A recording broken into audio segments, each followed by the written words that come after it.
আৰু প্ৰথমে মই UPPL দলক আৰু UPPL দলৰ সকলো কেন্দ্ৰীয় নেতৃবৰ্গক বিশেষকৈ প্ৰমোদ বড়ো ডাঙৰীয়া দেৱক হৃদয় অন্তৰৰ পৰা আমাৰ শ্ৰীৰামপুৰ যিমান আমি কৰ্মকৰ্তাসকল আছো দলৰ যিমান কাৰ্যকৰ্তাসকল আছো আৰু গোটেই শ্ৰীৰামপুৰবাসী ৰাইজ হিচাপে হৃদয় অন্তৰৰ পৰা ধন্যবাদ জ্ঞাপন কৰিব খুজিছো তেখেতসকলৰ যিটো আস্থা আৰু বিশ্বাস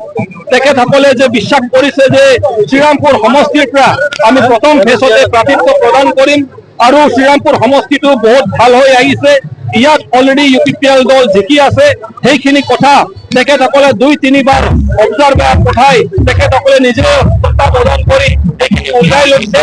ইয়াৰ পৰা UPPL দল জিকাটো 100% নিশ্চিত আৰু তেখেতসকলে আমাক এটা অৰ্ডাৰ দিছিল যে ফেব্ৰুৱাৰী মাৰ্চৰ ভিতৰতে ডাঙৰীয়া দেৱৰ এটা অৰ্ডাৰ আছিল হুকুম আছিল আৰু তেখেতৰ নিৰ্দেশ আছিল যে ফেব্ৰুৱাৰী মাৰ্চ মাহতেই আমি শ্ৰীৰামপুৰ সমষ্টিটো জিকি থব লাগিব আৰু আমি মানে নিৰ্বাচনলৈকে অপেক্ষা কৰিব নালাগে আৰু সেই মৰ্মে আমি কাম কৰি আহিছো বৰ নিষ্ঠাভাৱে আমি কষ্ট কৰি সকলো কৰ্মকৰ্তাসকলে কেন্দ্ৰীয় committee district committee block committee primary committee booth committee সকলো কৰ্মকৰ্তাই বিভিন্ন সেল আমাৰ যিসকল আছে সকলো কৰ্মকৰ্তাই কাৰ্যকৰ্তাই বহুত কষ্ট কৰিছে কাম কৰিছে আৰু সেইটো ফল আমি দেখিবলৈ পালো যে আমাৰ অনলাইন আৰু অফলাইন যি মেম্বাৰশ্বিপ হৈছে প্ৰায় 18,000ৰ ওপৰত আমাৰ মানে মেম্বাৰশ্বিপ অলৰেডি হৈ গ'ল আৰু তাৰ বাহিৰে বহুত সমৰ্থক আমাৰ লগত অলৰেডি আছে আমাৰ লগত যোগাযোগত আছে আৰু মই বিশ্বাস কৰো যে নিশ্চিতভাৱে এতিয়া শ্ৰীৰামপুৰ সমষ্টিৰ পৰা আমাৰ UPPL দল 100% ইয়াৰ পৰা জিকি যাব আৰু শ্ৰীৰামপুৰ সমষ্টিটোক আমি যি শান্তিৰ নায়ক প্ৰমোদ বড়ো ডাঙৰীয়া দেৱক আমি উপহাৰ স্বৰূপ দিম কাৰণ তেখেতে যিটো আমাৰ সকলো জাতি জনগোষ্ঠীৰ কাৰণে কৰিছে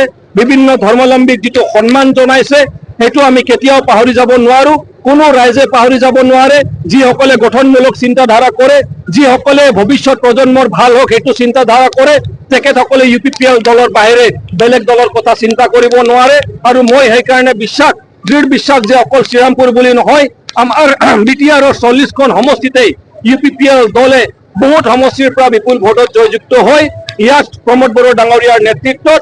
মানে চৰকাৰ গঠন কৰিব সেইটো নিশ্চিত হৈ গৈছে আৰু আমি 25 লক্ষ জনসাধাৰণক আমি সেৱা আগবঢ়াই যাম কাৰণ প্ৰমোদ বড়ো ডাঙৰীয়াৰ স্পষ্ট নীতি যে আমি গাদী দখল কৰিবলৈ অহা নাই আমি ক্ষমতা ল'বৰ কাৰণে অহা নাই আমি ৰাইজক সেৱা আগবঢ়াবলৈ আহিছো আৰু সেইটো কথা মই বিশ্বাস কৰো আৰু তেখেতৰ লগত কাম কৰি মোক বহুত ভাল লাগিছে তেখেতৰ লগত কাম কৰি বহুতখিনি শিকিবলৈ পাইছো আৰু যিখিনি শিকিছো মই ভাবো যে 5 বছৰত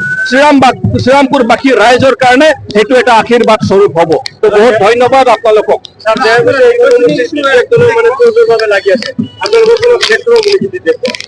এতিয়া BPF দলৰ কথাটো নকোৱাই ভাল ক'বলৈ গ'লে কাৰণ তেখেতসকলে 17 বছৰত চৰকাৰত থাকিল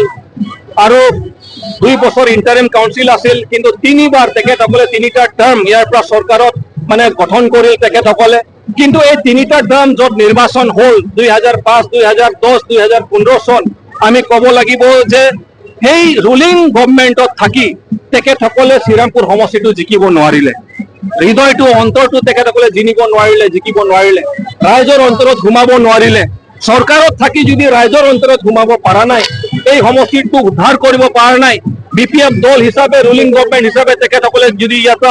জিকি আহিব পৰা নাই এতিয়াতো তেখেতসকলেতো আৰু চৰকাৰত নাই এতিয়াতো তেখেতসকলে ক্ষমতাত নাই এতিয়াতো তেখেতসকলৰ আৰু অস্তিত্বত নাই ক'ব লাগিব কাৰণ তেখেতসকলৰ যি যুগসকল ভাল লিডাৰ বিশ্বজিৎ দৈমাৰী ডাঙৰীয়া কওক আমাৰ প্ৰাক্তন মন্ত্ৰী চন্দন ব্ৰহ্ম ডাঙৰীয়াই কওক আমাৰ প্ৰাক্তন ডেপুটি CM খাম্পা বৰগোহাঁই কওক আগৰ স্পিকাৰ আৰু বহুত তেনেকুৱা ধৰণৰ EM MCLA বিলাক অলৰেডি আমাৰ বিভিন্ন দলত বিশেষকৈ UPPL দলত অলৰেডি যোগদান কৰিছে এতিয়া BPF দলত আৰু কোনেও নাই এতিয়া ক'ব লাগিব যে সেইকাৰণে তেখেতসকলৰ সেইকাৰণে মই ক'লো যে অস্তিত্ব আৰু নাই আৰু সেইকাৰণে তেখেতসকলৰ কথা আহিব নোৱাৰে কাৰণ সেই চৰকাৰৰ সময়ত আমি কিমান জাতিগত সংঘাত চাইছো কিমান হত্যা হিংসা চাইছো কিমান আমাৰ লিডাৰ বিলাক ভাল লিডাৰ বিলাকক আমি হেৰুৱাইছো সেইবিলাক কথা কোনো ৰাইজে পাহৰ নাই সেইকাৰণে BPF কোনো প্ৰসংগত নাহে আমাৰ লগত মানে তেখেতসকলৰ কোনো কম্পেৰিজন নাই আমাৰ নিৰ্বাচনী ইস্যু স্পষ্টভাৱে কৈ দিছো যে আমাৰ প্ৰমোদ বড়ো ডাঙৰীয়া ছাৰৰ কথা হ'ল যে আমাৰ যেটো লক্ষ্য আৰু উদ্দেশ্য ৰাইজক সেৱা আগবঢ়োৱা আৰু সেই কাৰণে আমাৰ এইবাৰ নিৰ্বাচন জিকাৰ পিছত প্ৰত্যেকটো গাঁৱত যোৱা হ'ব, প্ৰত্যেকটো গাঁৱত প্ৰত্যেকজন পৰিয়ালৰ মানুহক মাতা হ'ব।